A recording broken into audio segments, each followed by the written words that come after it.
काल, ठीक है। अब उसके बाद आता है गुप्त उत्तर काल, यानी गुप्तों के बाद वाला पीरियड। अब देखो इसके बारे में हमें जानकारी कहाँ से मिलती है। सबसे पहले इसकी जानकारी हमें कहाँ से मिलती है, कौन से ऐसे अभिलेख हैं या ताम्रपत्र हैं या बुक्स हैं जो हमें जानकारी देते हैं इस काल के बारे में। तो सबसे पहले हमारा देखो क्या था, ऐहोल अभिलेख, याद है आपको किसने लिखवाया था ये, ऐहोल अभिलेख। दूसरा है हमारा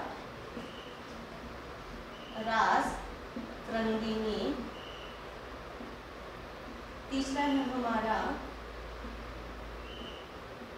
बुद्धचरित, और अगला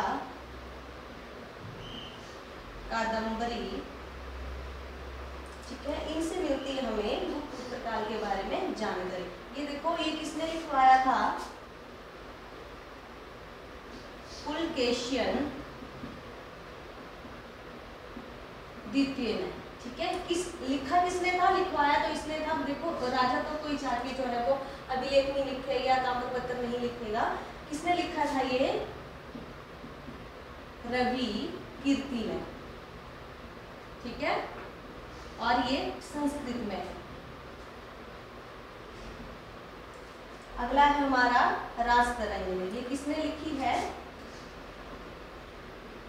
कलहण ने लिखी है, ठीक है। इसमें ये बताता है, हाँ जी बोलिए, पुलकेशियन सेकंड जो था, ठीक है, उसके टाइम में था ये ऐहोल अभिलेख, और ये रवि कीर्ति ने लिखा है, इन्होंने लिखवाया है, रवि कीर्ति ने लिखा, और ये संस्कृत भाषा में, ठीक है। उसके बाद है रासरंगिनी, ये कलहण की रचना है, ठीक है। और इन्होंने क्या लिखा था कि जो कश्मीर है उसको, जो हमारा अब गुप्तोत्तर में पहला वंश आएगा, वो अपने साम्राज्य में नहीं मिला पाया था उसको। क्लियर होगी।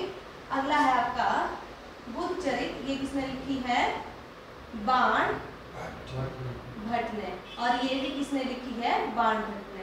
तो इन चार जो किताबें या अभिलेख से पता लगता है हमें गुप्त उत्तर काल के बारे में।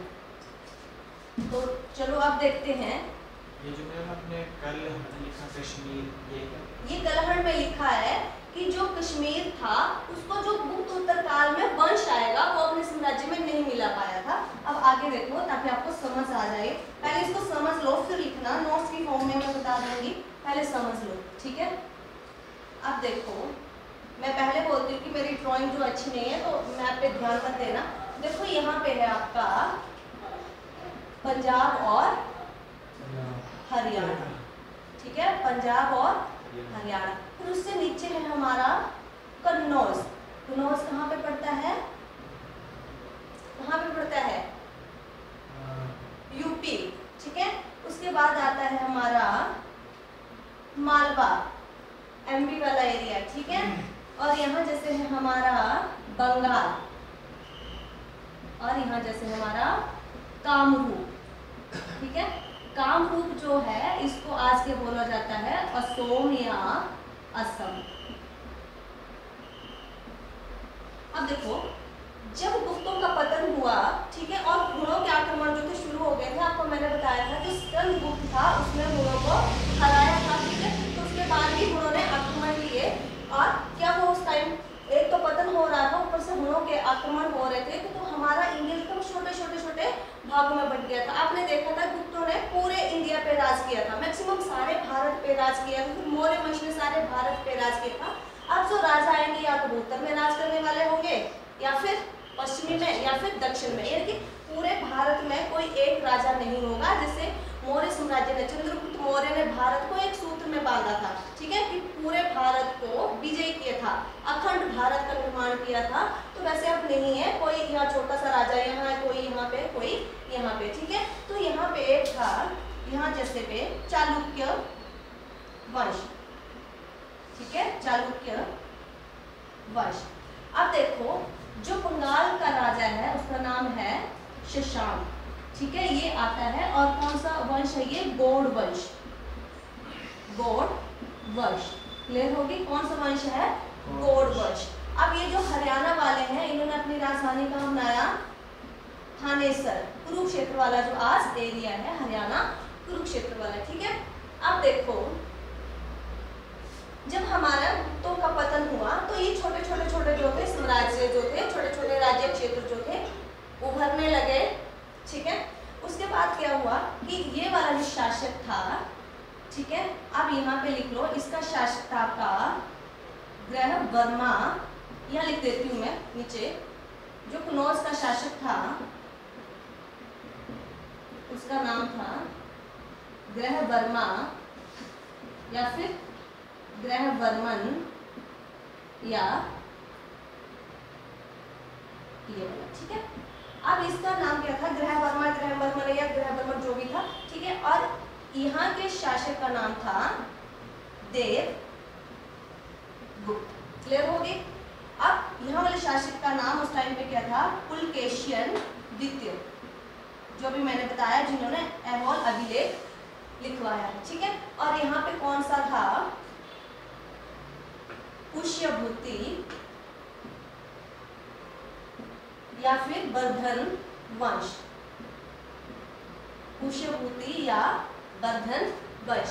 अब हुआ क्या, ये जो था, ये वाला जो शासक था शशांक, ये शैव धर्म से था। शैव धर्म मतलब हिंदू धर्म में शिव जी को मानने वाले, हिंदू धर्म की एक शाखा है शैव, वैसे ही वैष्णव है, यानी कि हिंदू धर्म से ही था, लेकिन ये शैव था, शिव जी को ज्यादा मानता था। और इसको ही बौद्ध विरोधी भी कहा गया, ठीक है। क्यों? क्योंकि ये ऐसा हिंदू शासक था जिसने बौद्ध धर्म से रिलेटेड बहुत सारी चीजों को नष्ट कर दिया था। इसने बोधि वृक्ष कटवा दिया था। कहाँ था बोधि वृक्ष? बोधि वृक्ष था क्या, जिसके नीचे बोध है तपस्या की थी, हाँ जी, ठीक है। या फिर यहीं से भी लगती है, यहाँ से भी लगती है, जो भी, ठीक है। बोधि वृक्ष को कटवा दिया था और कहते हैं कहीं पे जो महात्मा बुद्ध के चरण थे, चरण पादुका जो थी, उसको इसने उठा के गंगा में फेंक दिया था। यानी कि इतना कट्टर हिंदू था कि उसे बौद्ध धर्म से बहुत जलन थी, वो बौद्ध धर्म की चीजों को नष्ट करता था। क्लियर हो गई। अब देखो ये बहुत चालाक शासक था। इसने क्या किया, अब जो सारे कनौज के पीछे पड़े होते थे, क्यों, जैसे हमने मगध में पढ़ा, पाटलिपुत्र जो था वो सेफ था, राजधानी थी मगध की, पाटलिपुत्र सेफ था, 5 पहाड़ियों के बीच में था, आक्रमण नहीं हो सकते थे, नदी के किनारे था, सिंचाई अच्छी होती, इसके कारण खेती अच्छी होती थी। देखो किसी भी साम्राज्य के समृद्ध होने के पीछे सबसे बड़ा हाथ किसका होता है, कृषि का। कृषि से हमें क्या मिलता है, कच्चा माल मिलता है, उसी से प्रोडक्ट बनाए जाते हैं। आपको बिस्किट बनाना है तो उसके लिए पहले गेहूं उगानी पड़ेगी, ठीक है, तब जाके आगे बिस्किट बनेगा, ठीक है। तो जहाँ पे नदियां होती थी वहीं पे साम्राज्य विकसित होते थे और उनके समृद्ध होने का सबसे बड़ा रीजन कृषि हुआ करती थी। तो वैसे ही कनौज का रीजन जो था वो बहुत समृद्ध था। आज भी यूपी वाला जो बिहार वाला रीजन है बहुत समृद्ध है, खेती बहुत होती है, ठीक है, चावल की खेती बहुत होती है वहाँ पे।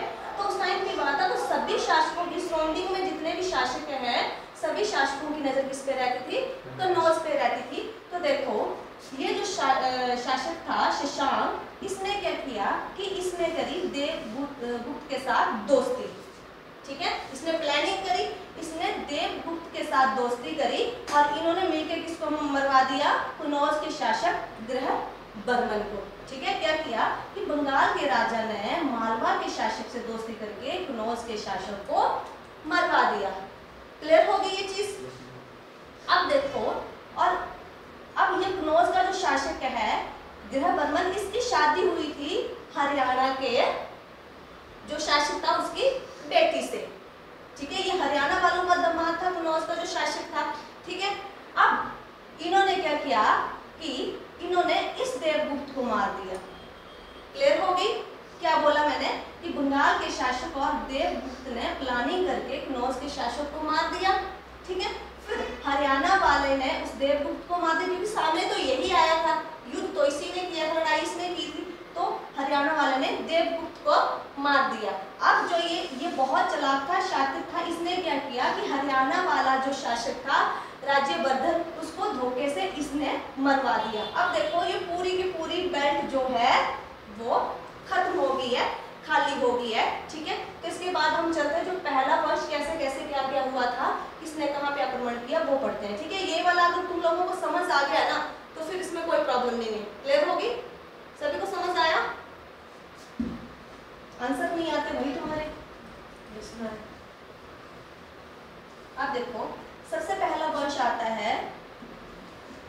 पुष्यभूति या फिर वर्धन वंश।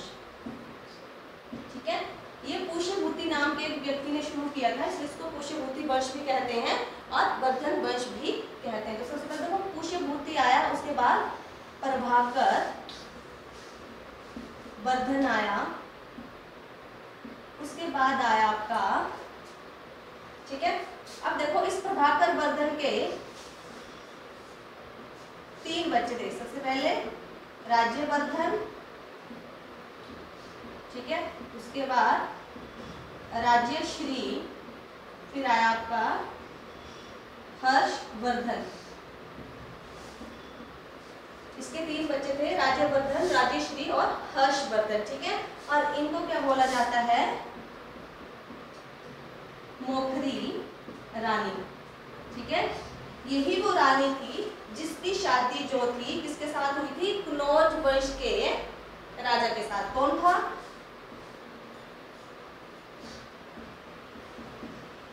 कनौज के शासक ग्रहवर्मा के साथ शादी हुई थी इनकी। ठीक है, क्लियर हो गई। अब देखो ये सारी चीजें जोड़ी, मैंने बताया कि शशांक ने क्या किया था कि देवगुप्त के साथ मिलकर ग्रहवर्मन की हत्या कर दी थी। ठीक है, फिर ये जो राज्यवर्धन है, अब देखो क्या हुआ कि जब इनकी डेथ हुई तो 605 में राज्यवर्धन को राजा बना दिया गया। ठीक है, अब जब जो हमारे गृहवर्मन है, राज्यश्री के जो पति हैं, उनकी हत्या जब हो गई, देवगुप्त ने जब उनकी हत्या कर दी, तो इन्होंने क्या किया कि इन्होंने भी प्लानिंग करके जो था देवगुप्त पे चढ़ाई कर दी। ठीक है, और इन्होंने किसको मार दिया, इन्होंने देवगुप्त को मार दिया। ठीक है, देवगुप्त को मार दिया। क्लियर है। अब जो शशांक था, बंगाल का जो शासक था शशांक, उसने धोखे से किसको मार दिया, राज्यवर्धन को मार दिया। समझ में आ गई ये चीज। अब देखो शशांक ने किसको मार दिया, किसको मारा था शशांक ने, किसको मरवाया था, ग्रहवर्मन को। ठीक है, फिर राज्यवर्धन ने देवगुप्त को मार दिया। ठीक है, अब ये वाला साम्राज्य जो है खाली हो गया। ठीक है, अब जो है राज्यवर्धन की भी डेथ हो गई है, देवगुप्त की भी डेथ हो गई है और ग्रहवर्मन की भी डेथ हो गई है। ठीक है, तो कंडीशन है कौन सा बच्चे, ये जो राज्यवर्धन, देखो मैंने क्या बोला, यहाँ पे मैंने ये बनाया था। ठीक है, यहाँ पे क्या था, हरियाणा। ठीक है, यहाँ पे कन्नौज, यहाँ पे मालवा, और यहाँ जैसे था आपका बंगाल और असम, कामरूप। ठीक है, अब देखो जो बंगाल का शासक था शशांक, इसने प्लानिंग करी और इसके साथ, इसका शासक कौन था, देवगुप्त, इसके साथ प्लानिंग करके इन्होंने किसको मार दिया, ग्रहवर्मा को। ठीक है, और ग्रहवर्मा जो था वो हरियाणा वालों का दामाद था। ठीक है, अब देखो इसने और इसने प्लानिंग करके ग्रहवर्मा को मार दिया। क्लियर होगी चीज। अब ग्रहवर्मा जो था इनका क्या था, दामाद था।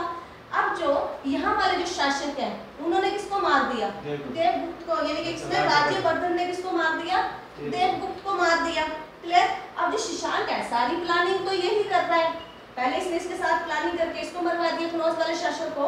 अब जो राज्यवर्धन था, शशांक ने क्या किया, जब राज्यवर्धन ने देवगुप्त को मार दिया तो इसने इसको धोखे से मार दिया, धोखे से बुलाकर इसको मार दिया। देखो अब ये वाला एरिया भी खाली हो गया, ये वाला भी, ये वाला भी। ठीक है, अब क्या हुआ कि जब इन्होंने इनको मार दिया तो इस टाइम ये हर्षवर्धन जो था बहुत छोटा था। ठीक है, अब देखो हर्षवर्धन का जन्म कब हुआ है, 590 एडी में, और हर्षवर्धन जो 606 में राजा बन गया था और 647 एडी तक रहा था। देखो तब ये सिर्फ 16 साल का था। अब ये सारी चीजें देखकर देखो, ये वाला एरिया भी खाली, ये वाला एरिया भी खाली, ये वाला एरिया भी खाली, तो इससे परिस्थितियां ऐसी होगी कि इसको 16 साल में राजा बनना पड़ा। ठीक है, 16 साल में राजा बनना, हाँ जी, हर्षवर्धन को। और उस टाइम पे जब ये राजा बना तो देखो इसने क्या किया था कि जब देवगुप्त ने गृहवर्मा को मारा था तो इसकी जो बीवी थी, कौन, कनौज के शासक गृहवर्मा, उसकी बीवी थी राज्यश्री, तो इसको भी कैद कर लिया था और ये हर्षवर्धन की बहन थी। तो ठीक है, तो इसके सबसे पहले इसने सिंहासन संभाला तो उसे राजेश्वरी को छुड़ाना था। ठीक है, उसको बंदी बना ली थी उन्होंने। तो उनको कहीं से कोई बौद्ध भिक्षु से पता चला वो विंध्याचल पर्वत की ओर चली गई है, सती होने या मरने चली गई है। तो सबसे पहले उसने राजेश्वरी को छुड़वाया।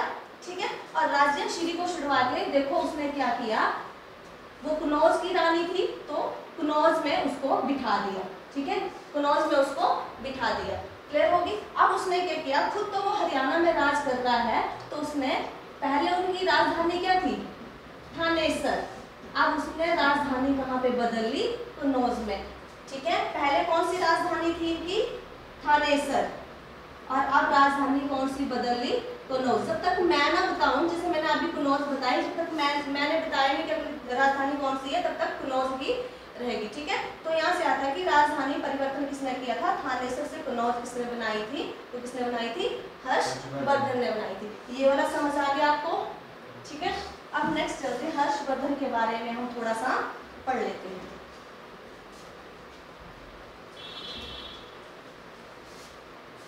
अब देखो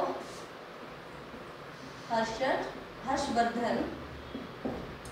अब हर्षवर्धन के दरबार में एक कौन था, कवि बाण भट्ट। उसने लिखी बुद्धचरित। ठीक है, और एक लिखी थी कादम्बरी। ठीक है, तो ये आपकी जो बुद्धचरित है इसमें कितने लेसन हैं, 8 अध्याय हैं इसमें। ठीक है, बुद्धचरित में कितने अध्याय हैं, 8 अध्याय हैं। और जो शुरू के 3 अध्याय हैं वो इसके पूर्वजों से संबंधित हैं, पूर्वजों से संबंधित हैं। किसके, हर्षवर्धन के। और जो इसके 5 अध्याय हैं वो इसकी जीवनी है हर्षवर्धन की। इसकी जीवनी है हर्षवर्धन की, लाइफ के बारे में है। ठीक है, तो 3 चैप्टर में इसके पूर्वज जो भी थे, जैसे राज्यवर्धन हो गया, प्रभाकरवर्धन हो गया। एक राज्यवर्धन पहले हुआ था, इसलिए जो इसका भाई उसको राज्यवर्धन सेकंड भी लिख देते हैं। और पुष्यभूति वंश के बारे में जानकारी है। अब देखो इसकी जीवनी है, जीवन से संबंधित है। ठीक है, और ये खुद भी एक लेखक था, खुद भी एक लेखक था।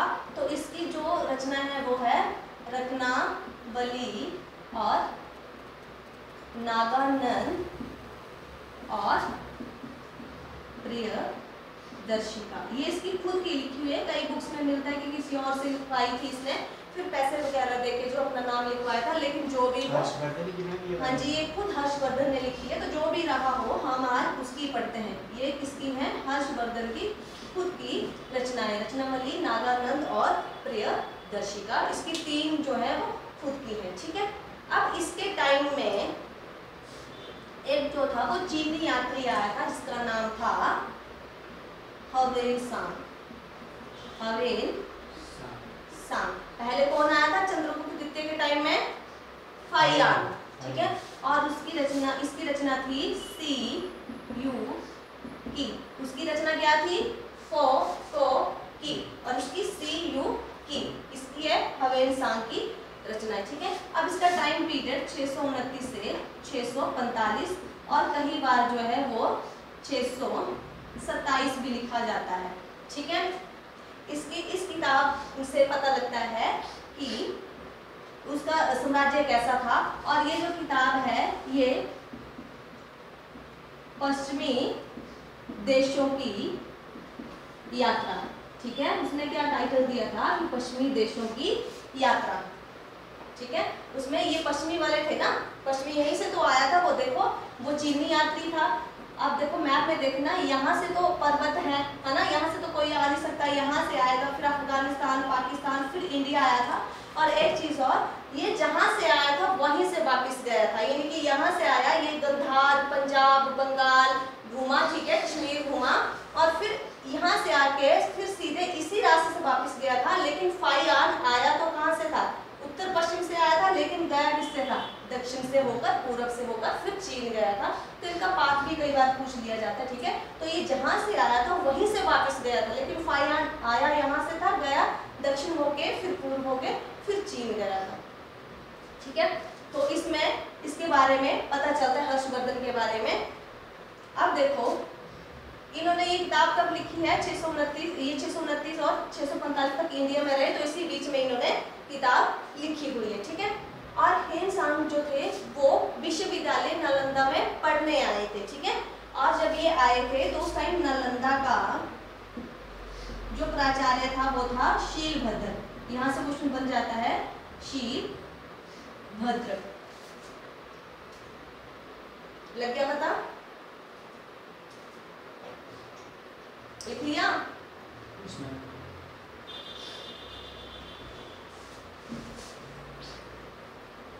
अब जो हमारे ये ह्वेनसांग है, इसको क्या उपाधि दी गई है? इसको कहा जाता है शाक्य मुनि या फिर यात्रियों का राजकुमार। क्या उपाधि मिली इसको? शाक्य मुनि या यात्रियों का राजकुमार। और जो हमारे हर्षवर्धन है, इनको बोला जाता है शिलादित्य। क्या बोला जाता है? शिलादित्य, यानी कि शिला के समान स्ट्रॉन्ग। शिला क्या होता है? पत्थर होता है। ठीक है, तो क्या कहा जाता है इसको? शिलादित्य। और ह्वेनसांग को शाक्य मुनि, यात्रियों का राजकुमार। अब देखो जो हमने पढ़ा था पुलकेशियन द्वितीय, क्या पढ़ा हमने अभी? पुलकेशियन द्वितीय। अब देखो मैंने बताया कि कैसे शशांक ने देवगुप्त के साथ दोस्ती करके ग्रीवर्मा को मरवाया, फिर राज्यवर्धन ने क्या किया कि देवगुप्त की हत्या कर दी। अब पूरा वाला एरिया जब खाली हो गया तो किसके अंडर आ गया? हर्षवर्धन के अंडर आ गया सारा का सारा एरिया। तो उत्तरी भारत में सारा उसका राज हो गया। अब जो ये पुलकेशियन द्वितीय था ये कहाँ था? दक्षिण की तरफ था, नीचे की तरफ था। अब इसने हर्षवर्धन ने सोचा कि इस एरिया को जीतने के बाद दक्षिण के एरिया को भी जीता जाए। लेकिन आपने देखा कि जहां से उत्तर भारत से जब वो नीचे की तरफ आया तो बीच में एक आती है नर्मदा नदी। पहले तो विंध्याचल पर्वत आते हैं, फिर नर्मदा नदी आती है, फिर सतपुड़ा की पहाड़ियां आती हैं। ठीक है, तो इस नदी के किनारे जो था हर्षवर्धन हार गया था। और रीजन क्या बताया जाता है? देखो ऐसे है आपका विंध्य पर्वत श्रेणी, फिर आ जाती है नर्मदा नदी, फिर नीचे है सतपुड़ा की पहाड़ियां। तो कहते हैं कि हर्षवर्धन जब इन तीनों चीजों को क्रॉस करके आया था तो पुलकेशिन द्वितीय जो था उसने उसको आराम करने का मौका नहीं दिया था, क्योंकि वो आराम करते तो शायद पुलकेशिन द्वितीय हार जाता। देखो पूरा उत्तर भारत उसने जीता है, लेकिन वो एक राजा से हार गया है। ठीक है, तो उसने उसको आराम करने का मौका नहीं दिया और उसको जैसे ही पता लगा उसने उस पर अटैक कर दिया और हर्षवर्धन को हरा दिया। अब हर्षवर्धन पुलकेशिन द्वितीय ने, ठीक है, ये चालुक्य वंश का था ना पुलकेशिन द्वितीय। अब हर्षवर्धन तो ये लिखेगा नहीं, क्योंकि ये इतिहास इस चीज को बताता है, इस चीज को दर्शाता है कि जिनकी विजय हुई है उन चीजों को लिखा जाता है, जो जीते हैं। हार कभी नहीं लिखा जाता। तो देखो हर्षवर्धन ने तो लिखा नहीं कि मैं इसे हारा था, तो इसने लिखा ऐहोल अभिलेख में, ऐहोल अभिलेख ने ऐसे लिखा कि ऐसे ऐसे नर्मदा नदी के किनारे मैंने जो पुष्यभूति जो हमारा वर्धन वंश था उसके राजा हर्षवर्धन को मैंने हराया। ठीक है, और एक चीज और, जो ये हर्षवर्धन था ये उत्तरी भारत का राजा था, उत्तरी भारत का अंतिम हिंदू राजा बोला जाता है इसको। ऐसा नहीं कि उसके बाद हिंदू नहीं हुए, लेकिन वो इतने काबिल नहीं हुए इसलिए इसको अंतिम हिंदू राजा बोला जाता है। लेकिन उत्तरी भारत इसने पूरा नहीं जीता था, इसके जो एरिया में है वो कश्मीर नहीं आता था, ये कश्मीर को अपने साम्राज्य में नहीं मिला पाया था। इतना समझ आया? बाकी का करेंगे कल। ठीक है, ये पढ़ के आना, बाकी जो अपन नोट्स की फॉर्म में बता दूंगी कल। ठीक है, ओके।